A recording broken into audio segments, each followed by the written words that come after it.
Caddo Lake has been here for hundreds and hundreds of years, possibly maybe 1,000 years. It was formed by a lot of debris, logs that fall into the river. All this water in the big cypress which goes through the lake is headed for the Red River. From there it's headed to the Gulf.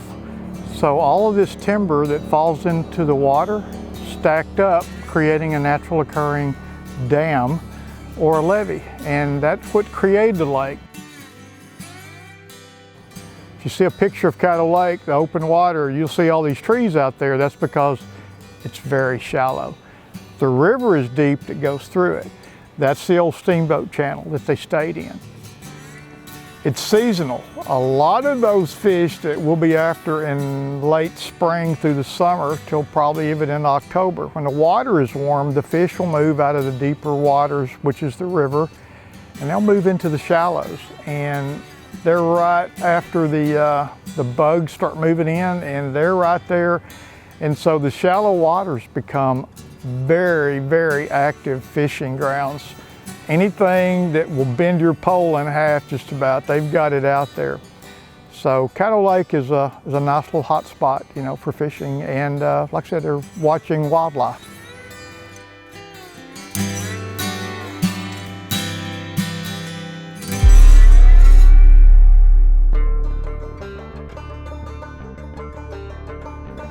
So about a week ago, Roland reached out and invited us down to Caddo Lake to do a fishing trip. So we pulled in yesterday. Weather was not the best weather. It was raining quite a bit. Had a great dinner. Roland's a great cook. Got up this morning about 6:30 and was on the water by 7. No wind. Weather was perfect, about 60 degrees. Just the lake was pure glass, pure joy to paddle on. My plan for this morning is to go out there and hit some of these isolated trees and throw some top water around there. The water temperature is up in the 60s now, so I think it'll be a bite. Males are moving up on the beds, and so I expect it to be a good shallow bite today. Should be a good time.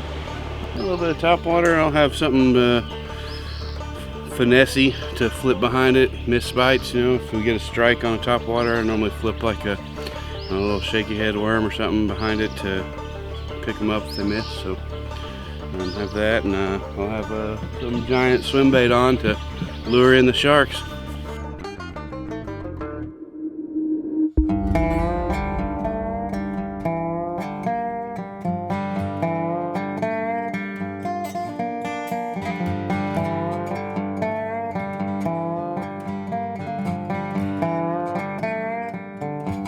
There's a good history about Caddo, and it's also a very shallow lake.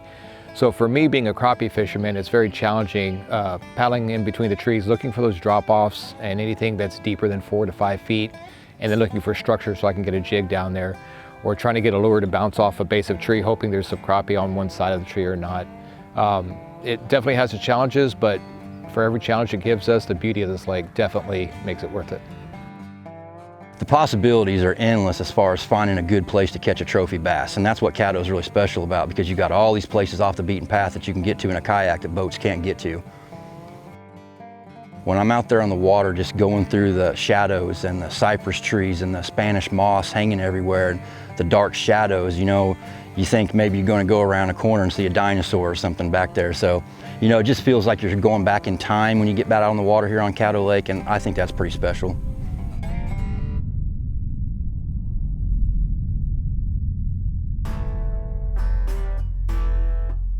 Kayaks just, I like the simplicity. I like to be, you know, I'm an outdoors person. I like the fact that I'm going out there, and I may or may not be the only person on the lake, or if I'm on a scenic river, I may not see somebody for, you know, 8-10 miles, you know, however long it is. And just the solitude and the simplicity of it, just quiet, being at nature, see stuff you don't see when you're doing 70 down the, you know, middle of the lake in a bass boat.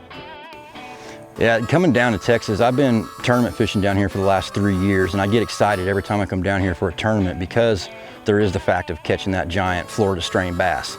You know, you get with Florida and, you know, South Texas and even California, they have true trophy Florida strain bass there that aren't really found in other parts of the country.